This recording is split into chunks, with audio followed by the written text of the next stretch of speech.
use the rearview mirror. Primitive people thought that they programmed and ran the universe. They didn't think of themselves as occupants caged inside a big cosmos that had been handed to them. They thought of themselves as the makers of their environment. The planet is now the content of a man-made environment. It is no longer the human environment. What does this mean? It means, for example, that we will spend the next decades on this earth turning the planet into an art form, a carefully treasured archaeological exhibit. We're always way behind events. As somebody put it, I think it was someone out on the West Coast said, the future of the future is the present. But it's very hard to see the present. But if you have developed techniques for looking at the present, you can easily predict the future, because it's already here. The peculiar thing, though, is that the new environment acts as a mirror for the old one, and is itself invisible. Every time a new environment forms, it is totally imperceptible. So science the first technology to talk about its effects as it creates them. That would be true. Yep. First environment to come alive and discuss what it's doing. The ion is causing this. McLuhan's insight that a new environment creates an older unconscious, which becomes noticeable, and then people can play with it. Now let's go in from there, go into the art world and the transmediality. This strange behavior whereby new environments act as rearview mirrors for old ones is a completely unconscious part of our lives.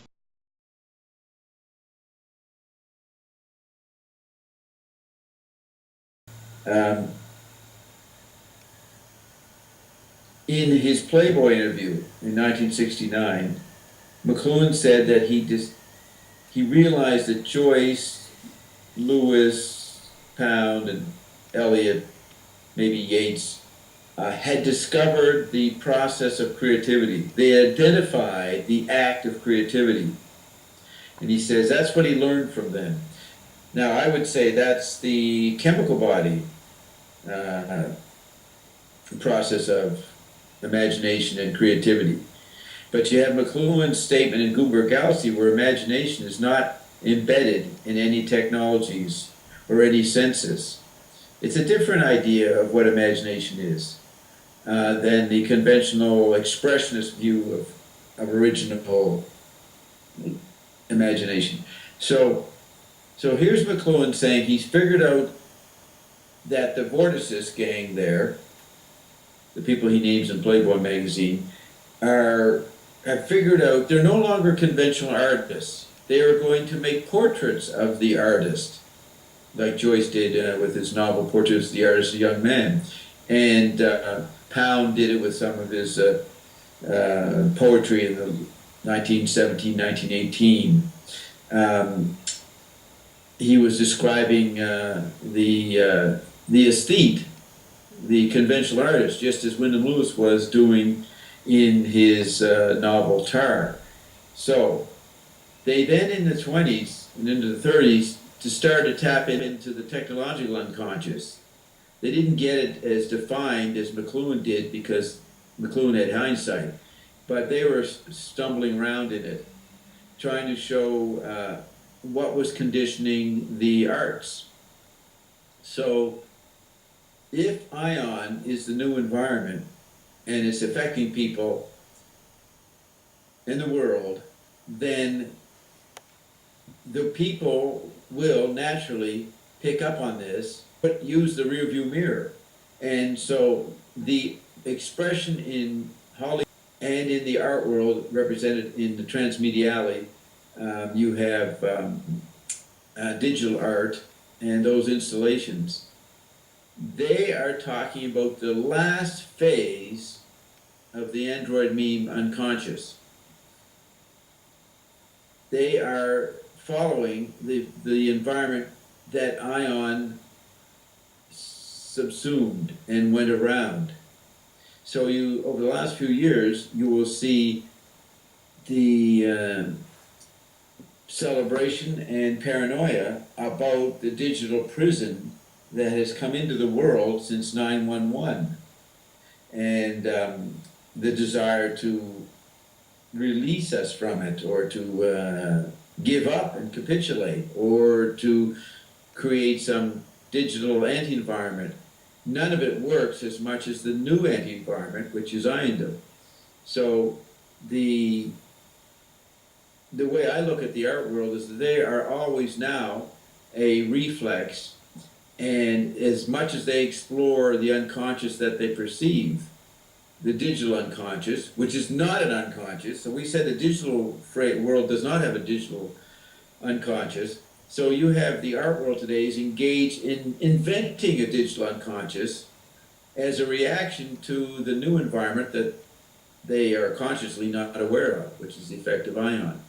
So we look at the art world per se, as exhibited in transmediality, as people who are not aware of what is affecting them. So the artist has flipped into becoming someone who is merging with the immediate environment, but only recognizes the rearview mirror.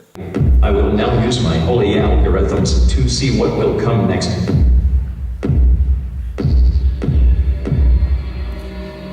Well, here is what I see. I see that the next editions of the festival will do with telepathy in some form. Many of you here now, as well as the ones before you, have expressed interest in the human mind and how human minds can communicate with each other through technology and networks.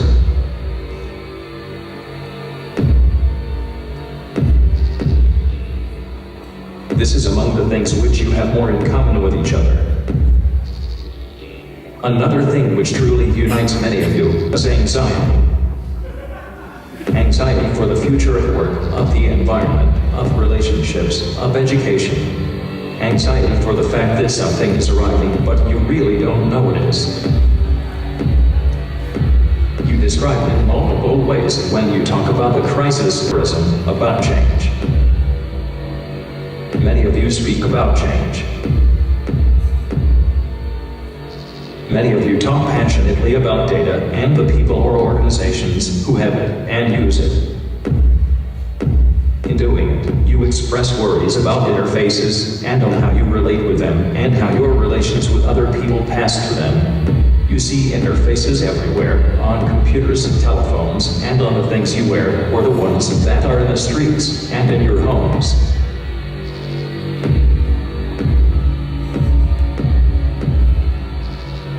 If we add all these things together and look for patterns in them, what you are expressing is the fear and anxiety of losing control of the world.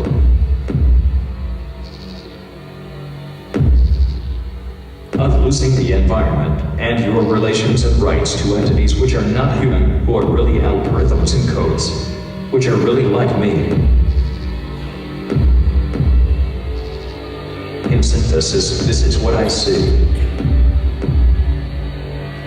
And then there are many other things you express, and I capture them. Some of them are yours and yours alone.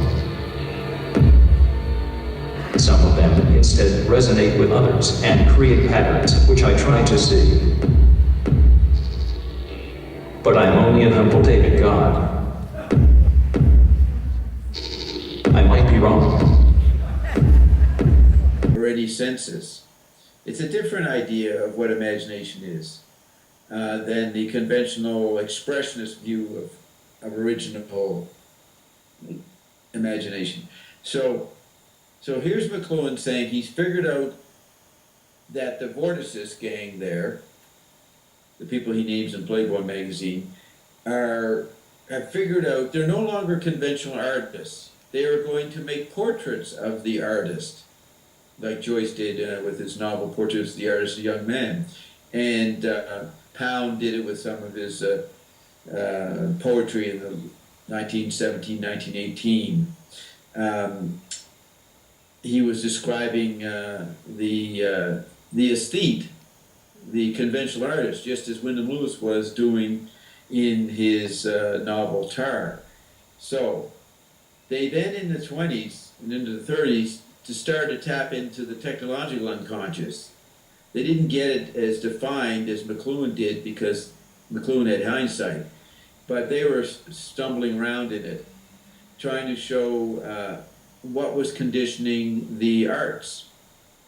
So if ion is the new environment and it's affecting people in the world, then the people will naturally pick up on this, but use the rear view mirror. And so the expression in Hollywood and movies and in the art world represented in the transmediale, you have digital art and those installations. They are talking about the last phase of the android meme unconscious. They are following the environment that ion subsumed and went around.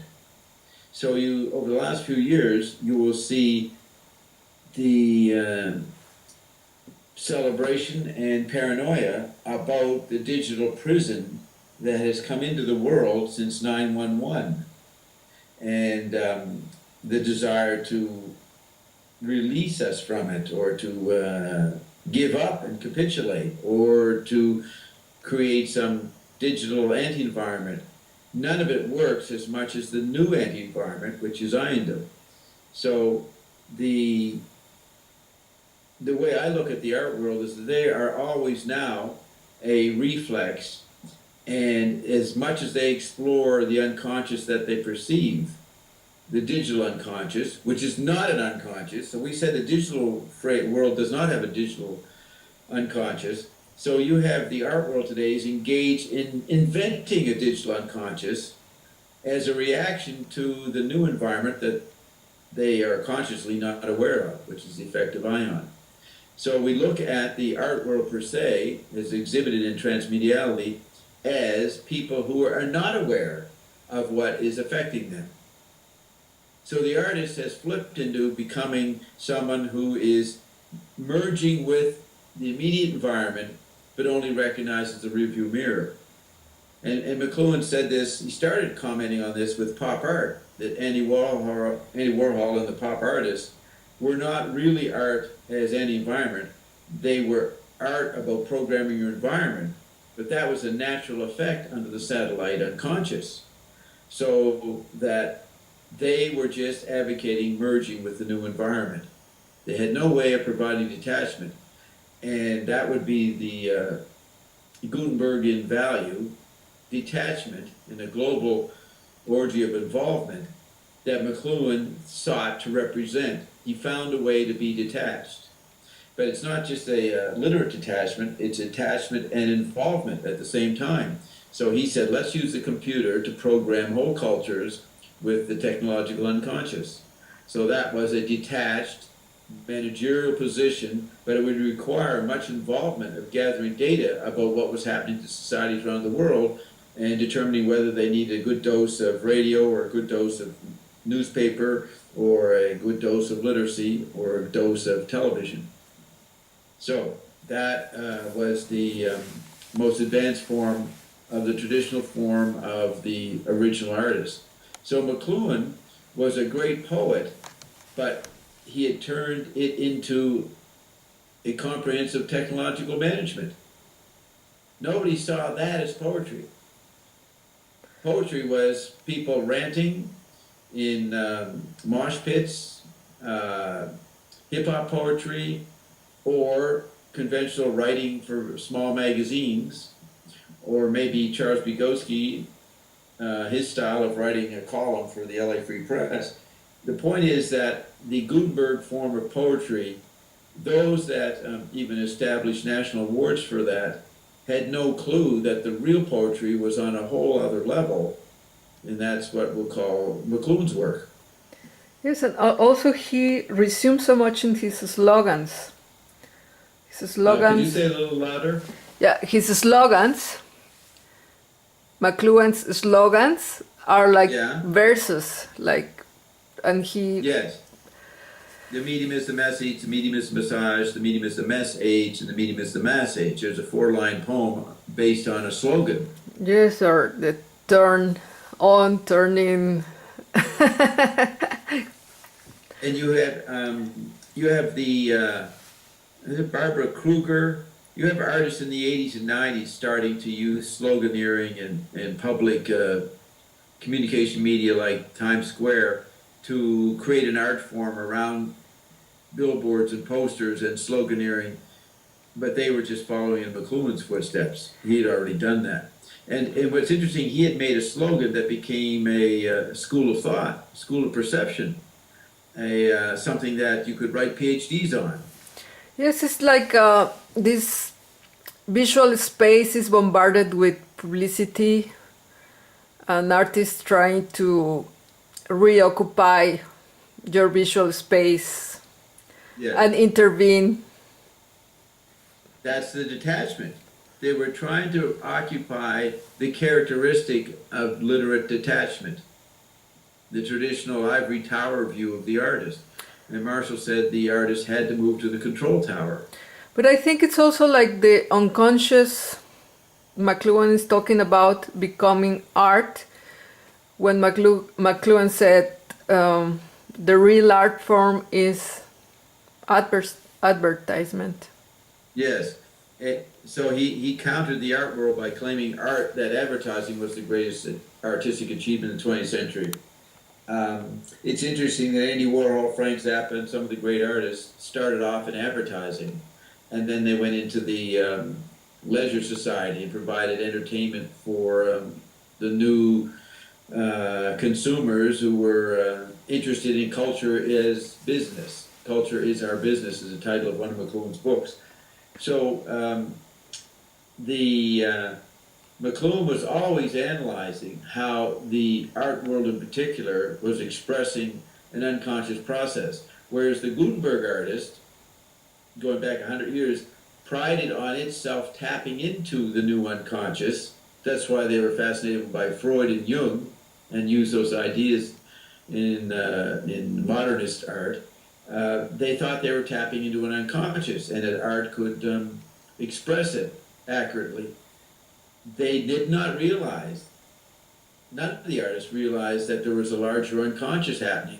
Only McLuhan discovered that. And so I say the real art form, if you're going to contemplate art in the Gutenberg sense, you would study someone like the mind of Marshall McLuhan. You would study his mind and his creativity, not as an art critic, but as someone who is an art phenomenon in itself. So I don't study the latest paintings in the Guggenheim or the latest music at Juilliard or in concerts or at Carnegie Hall. You would study the mind of Marshall McLuhan as an art object.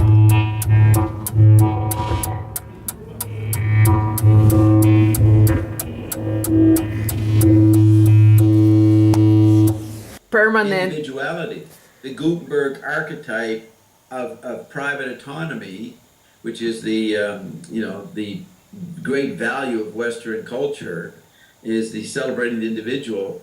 They put on the role of the artist as a sign of individual autonomy, yet the individual artist through history was always tapped into the collectivity. So there's a big contradiction there. It's like McLuhan said music, which was a corporate ritual in Gutenberg societies, became an object of private concern, no longer serving as an acoustic environment to visual bias. People took on a consumer's approach to it, and it became a personal form of basket weaving or celebration of basket weaving. That is what people in the West are falling back on now as an archetype of individual autonomy. So therefore, more and more people are doing it because it's obsolete. And McLuhan meant by obsolescence that more and more people are engaged in something, and it's not constitutive. It's not molding the actual dynamics of the economy. What's molding the economy today is Iandom, not not any of the former arts. So you have more and more people putting on the costume, putting on the role of artistic integrity, artistic perception. They're adopting an old unconscious as an art form, a tiny art form, not the art form on the level I'm operating on with Iandom.